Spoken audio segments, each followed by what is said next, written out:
Hello everyone, this is Nico the Ace, and I am recording another podfic for y'all.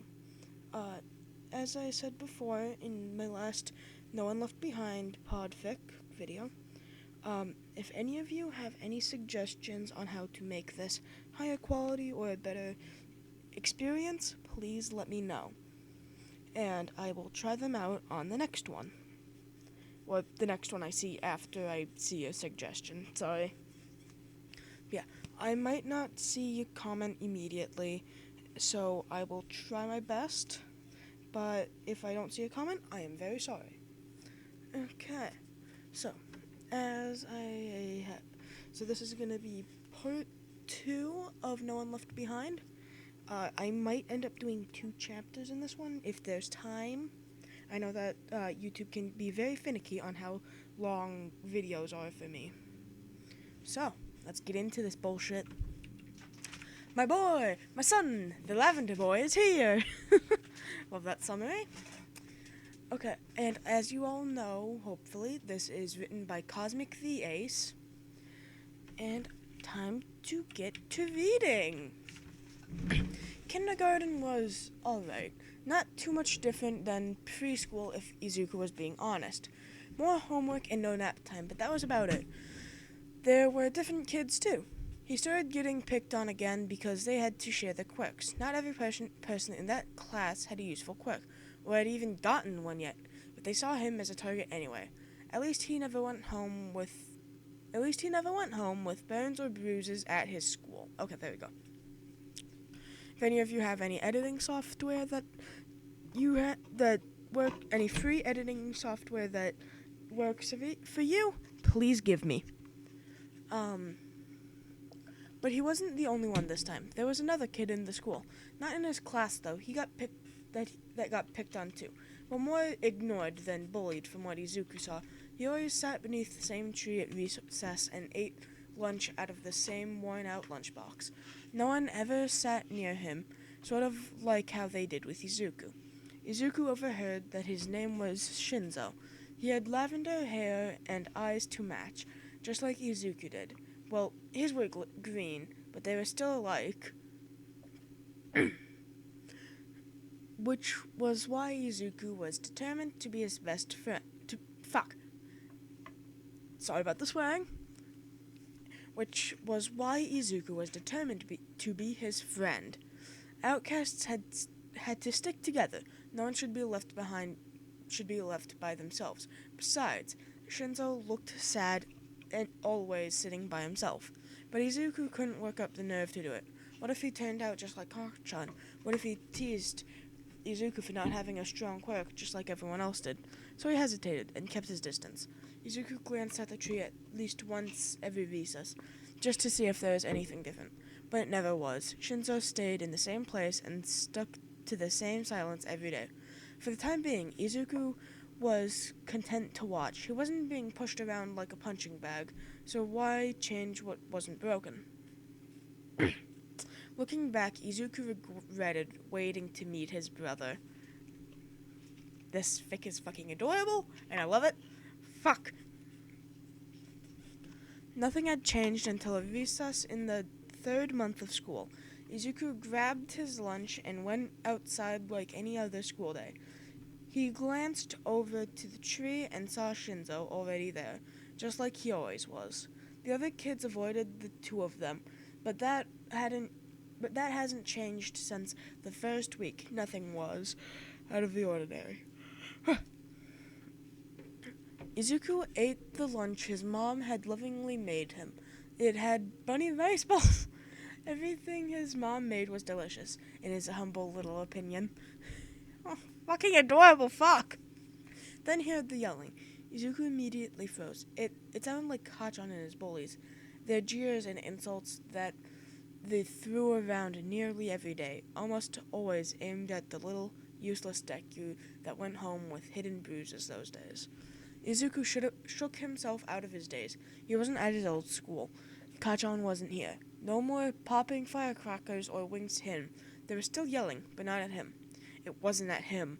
The realization hit the 5-year-old in the form of him whipping around to face the tree he glanced at every day. There were now 4 people under the tree that hadn't had more than one for most of the year. 3 kids were surrounding Shinzo, all of them obviously older than kindergarten. The one in the middle was doing the yelling. Shinzo had his back pressed against the tree. He looked scared. Izuku's feet were moving before he could think. He raced up to the tree, catching himself when he stumbled.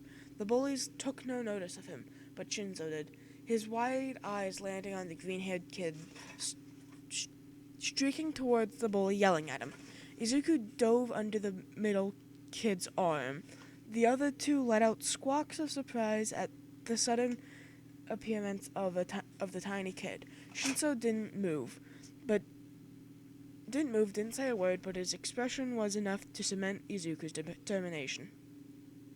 By the way, I will not be voice acting for this, because I cannot. He put himself between the bullies and Shinzo, just like he had done with Kachan.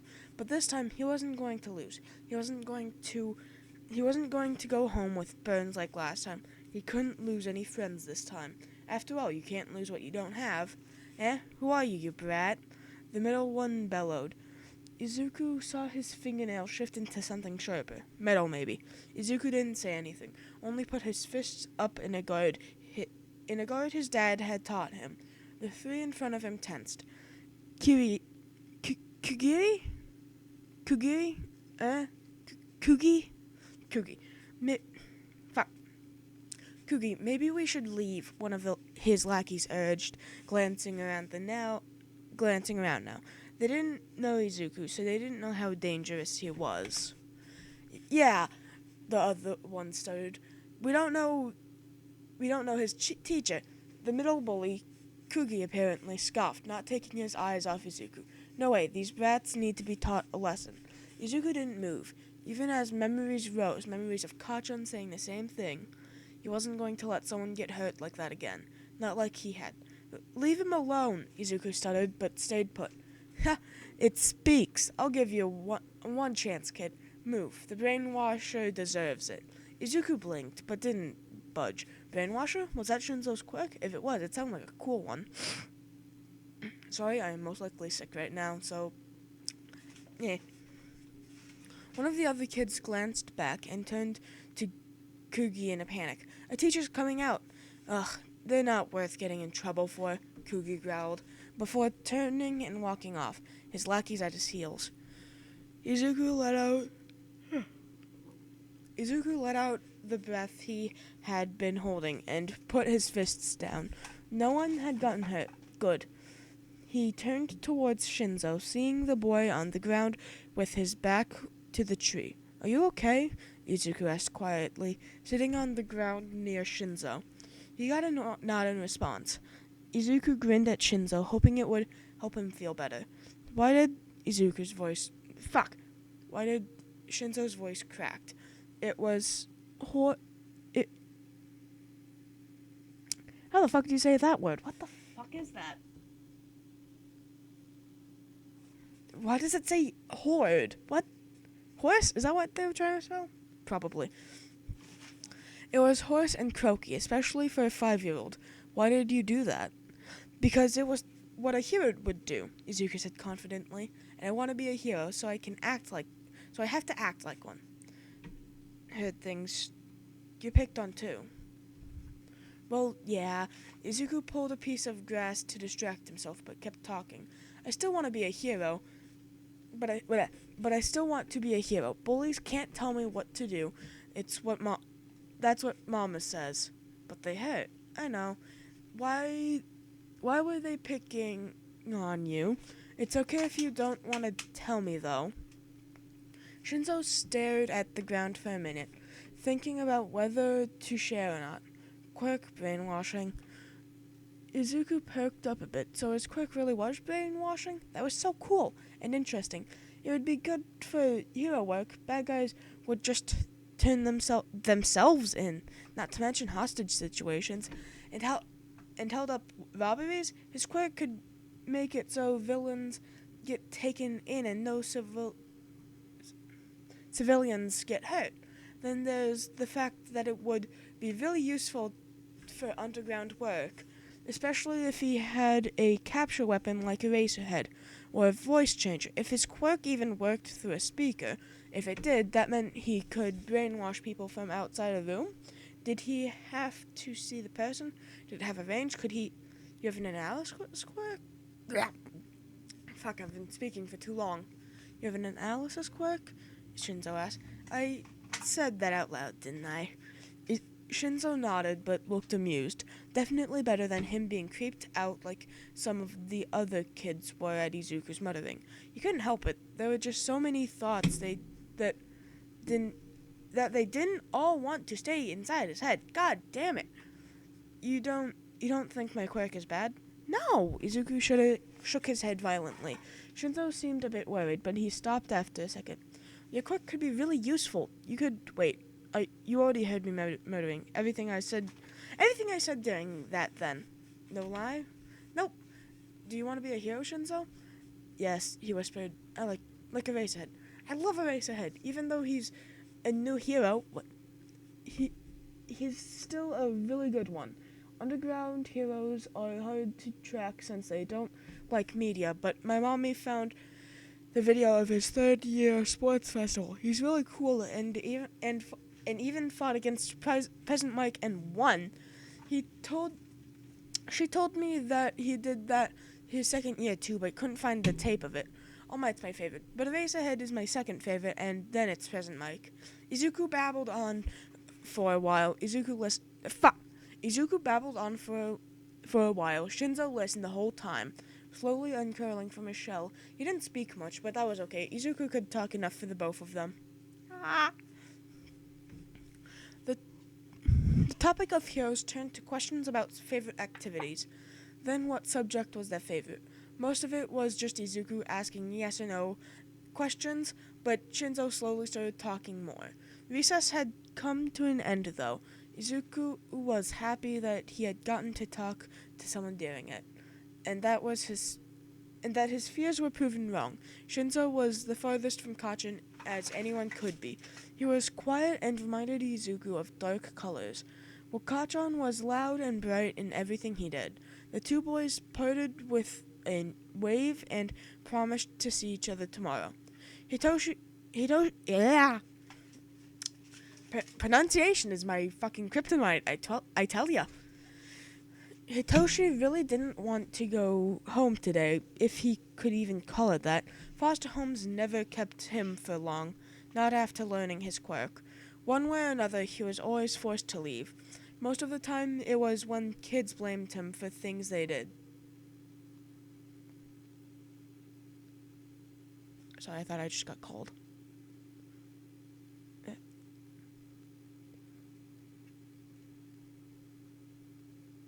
Or adults kicking him out when he asked. Wait, Hitoshi didn't want to go home today, if you could even call it that. Foster homes never kept him for long, not after learning his quirk. One way or another, he was always forced to leave. Most of the time, it was when kids blamed him for things they did, or adults kicking him out when he asked a question.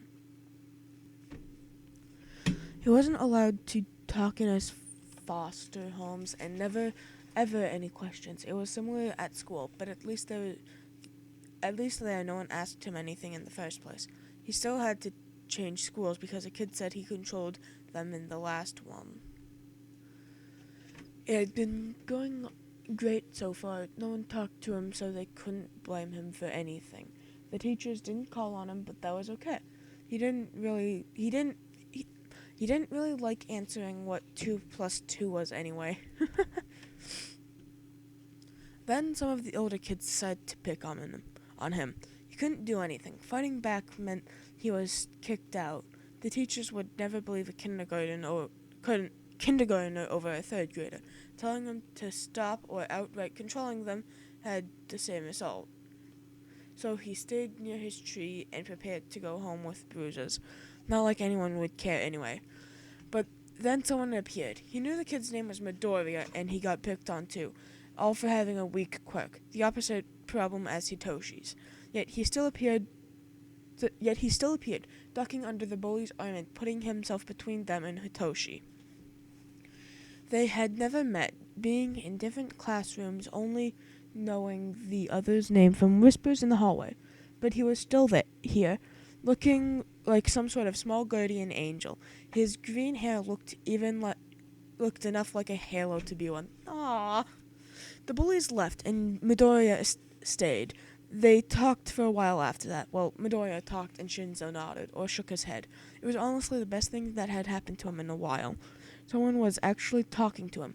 They knew his quirk, but he was mildly confused, but happy. It's also why he didn't want to go home. There was no Midoriya to defend him from bullies there. He trudged back all the same.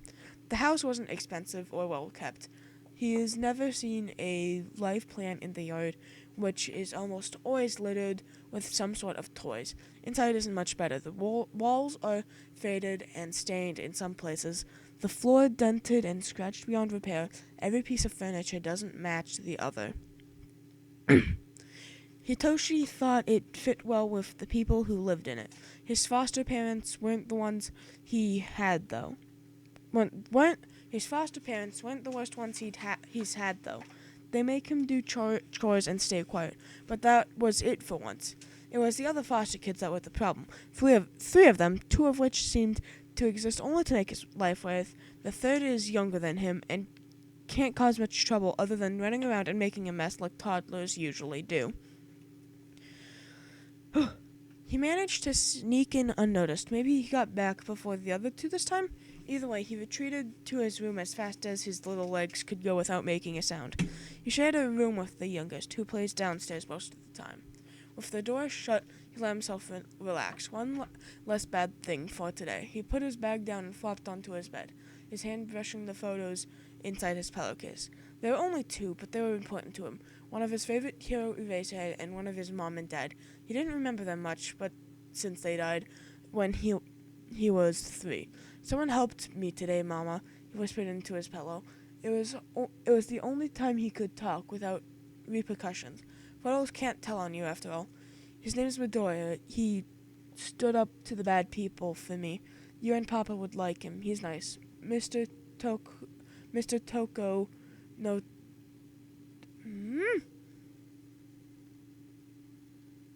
He's nice. Mr. Toko no talk to me today, but it's okay. Midoriya talks to me. He has brain quirk like me, but it makes him smart instead. Aww. Hitoshi smiled at no one, something he hadn't done in a long while. He thinks I can be a hero like a Eraserhead. I want to save people so they don't lose their memories and daddies like me. Can I, Mama? Papa? Izuku heard the front door open.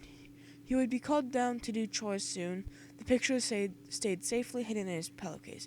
Just for a moment, he stayed where he was, thinking back on the day. I think I have a new favorite hero, Mama. He's even cooler than Eraserhead. Maybe he'll be the one that saves me. Jesus Christ, my fucking throat. Well.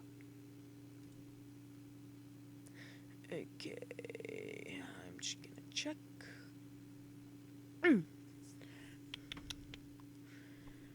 Okay. It's been 18 minutes. That's it. I'm going to go hydrate, and I will be back in a minute so I can continue. See you all in a minute.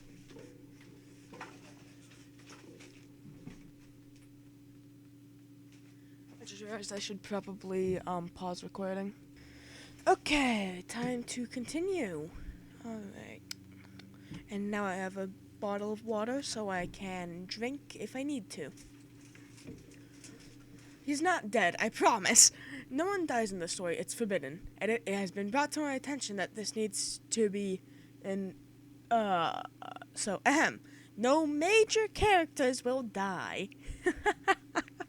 Oh my god. I fucking love this author. Hello, beautiful person reading this. Bit of a shorter chapter, thank God. But hopefully the next few will be longer. Oh god. And you guys, this is already over 800 hits and 100 kudos. How? I freaking love all of you so much. I really wanted this to be double or even early update, but school and anxiety decided to hit me over the head with a baseball bat. Anyway, I hope you liked the chapter. All of your comments were so sweet, and thank you for taking the time for that. Everyone, please go to this fanfic, No One Left Behind by CosmicAce, and kudos the shit out of them.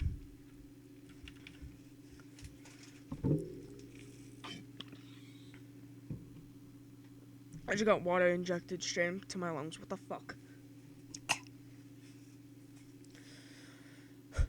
Izuku actually enjoys school now. He was eager to leave the house just to get there early and wait for his friend. There was something that he wasn't entirely used to yet, having an actual friend, one that didn't pick on him and call him useless. Shinzo might be really quiet, but that was okay. Izuku could tell he was listening, even if he didn't say anything. It was nice to have someone who listened for once. Mama and Dad didn't count. They met under the same tree every day at recess. Izuku discovered Shinzo's favorite animal was a cat, and he always stopped to pet the strays on his way home. He also learned his first name was Hitoshi. Izuku asked if he could call him Toshi. Shinzo blinked at him with wide eyes before nodding, and very quietly asked if he could call him Zu.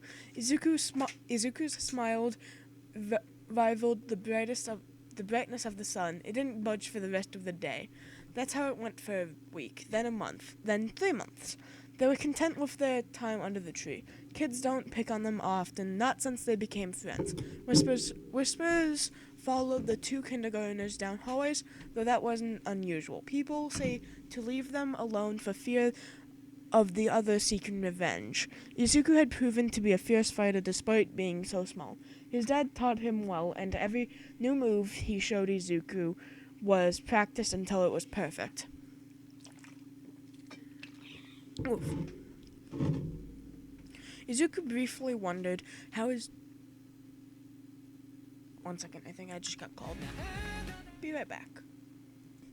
Okay, I am back, and time to get back to where I was.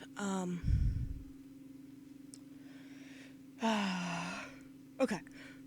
There's the part I was at. Izuku briefly wondered how his dad knew how to fight so good. He just shrugged and kept working. He'd probably just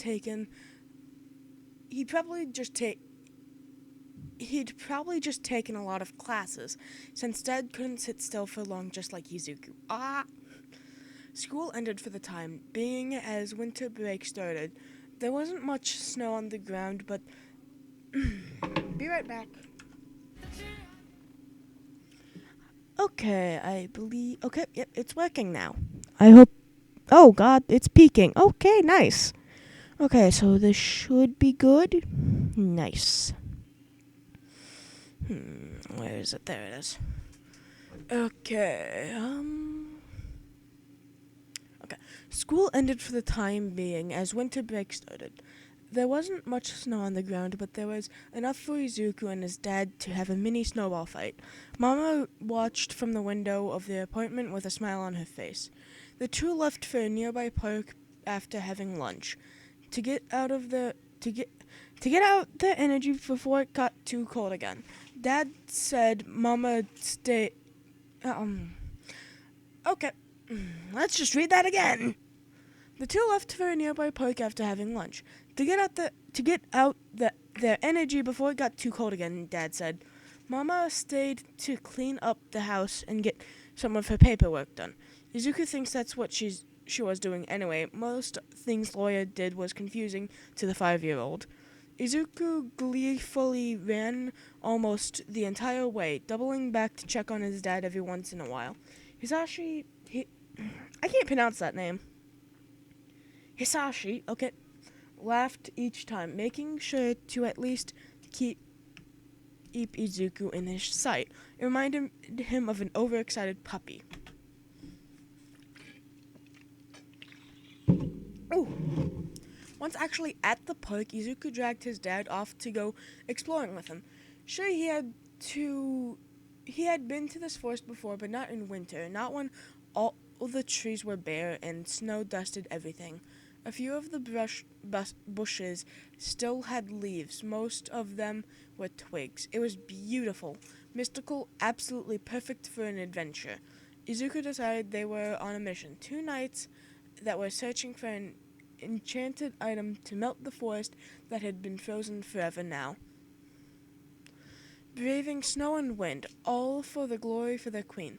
They were looking for a pretty rock to bring back to Inko. Ah!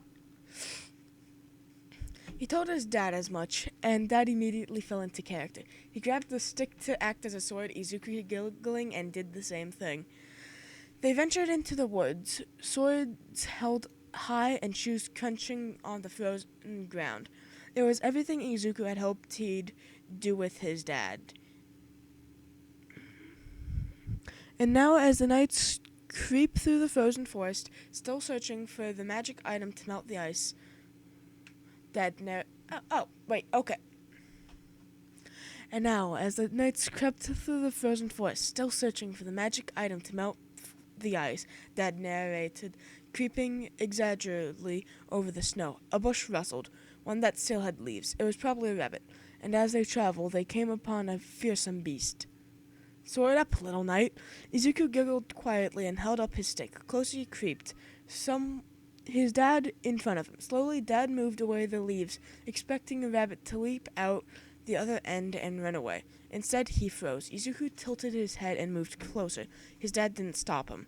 He was hoping to see a rabbit. Maybe a nest of them had made Dad stop. That would have been cool, but that's not what he saw. He saw something purple. Toshi? Dad didn't move as Izuku crept closer.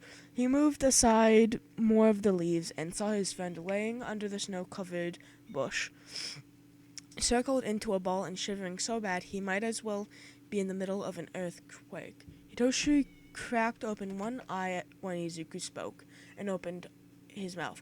All that came out was a small whine. Wow. It seemed to snap his dad back to reality, at least. He drove forward and scooped up Izuku's friend. Izuku watched as he unzipped his jacket and wrapped it around Toshi, then held Toshi close to his chest. He looked panicked. Izuku had never seen that look on his dad. Okay, it's okay, he repeated quietly. We'll get you somewhere warm, buddy, alright? Izuku, come on. We have to hurry. Get on my back and hang on tight. Izuku nodded and set his jaw in determination, as much as a 5-year-old could at least. His dad knelt down, letting Izuku clamber on and wrap his little arms around his neck. Once he was back on his feet, Dad started outright sprinting towards the forest, back through the forest. Izuku clung on for dear life. Questions swirled around the boy's head. Why was Toshi out there? Why was he under a bush? Would he be okay? Why didn't he have a jacket on? Where were they going? Was Toshi going to be okay? Izuku didn't make a peep as his dad ran. People gave him them weird looks on the street, but he didn't care. He just wanted his friend to be okay. He did eventually realize they were running back home. For a moment, Izuku wondered why they weren't going to a doctor, but let it go. Dad was smart. He always had a reason for things. Well, almost always. This seemed like something he would have a plan for, though.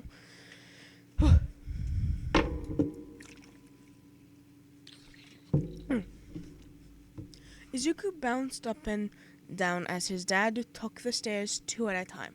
He heard neighbors yelling behind him, but his dad didn't seem to hear. Hitoshi still hadn't made a sound. The 3 flew inside the apartment, doors slamming against the wall. It probably started Mama. Inko, we have a problem, Dad hollered, crouching to let Izuku slide onto the floor. Hitoshi was still being held close. Mama came running from the kitchen, questions already on her tongue. She took one look at Izuku and then to Hitoshi, before rushing off somewhere. Dad took Toshi and set him on the couch, still wrapped in his winter coat. Izuku, can you grab me some more blankets? We need to keep your friend warm. Okay, Dad. Izuku quickly padded off to get more blankets from the hall closet. He remembered Mama saying something about the warmer ones being in there. Dad obviously didn't expect him to come back with a mountain of blankets as big as him. When he could finally see again, Izuku saw that Hitoshi was asleep. He was curled into a ball in a cocoon of blankets that were on Dad's lap. The two were on the floor in front of the fireplace, which was on. Mama, done arranging the blankets, went off to the kitchen for something. Izuku carefully sat himself by his friend's side, leaning his head against his dad's arm. Is he gonna be okay? Izuku quietly asked. Izuku asked quietly. We'll see, bud. It was really, really cold, so we have to warm him up. Your mama and I think he might have hypothermia. When someone is too cold, right? Yeah. Do you know why he was out there, Izuku? Izuku shook his head, gently patting Hitoshi's head. Mama came back in a minute later, carrying 3 mugs of hot chocolate. Izuku said thank you. He had been taught manners, thank you very much, and blew on it. There was just enough whipped cream and sprinkles on it. Too many in his dad's opinion, but he loved it. Dad had a mug too, and Mama took the 3rd. Izuku spotted an empty 4th mug sitting on the counter. All they could do was wait for Hitoshi to wake up. It drove Izuku up a wall, not knowing if Toshi was going to be okay or not. But he trusted his parents. They thought he was going to wake up soon. So he had to stay calm. He had to be patient for Toshi, for his new brother. Like I said, this is one of my favorite fics, and I will not stop squealing about it in the middle of the fic. But I think half an hour is long enough for this shit, because I'm gonna have to save some space for my poor hard drive. So, see you all later.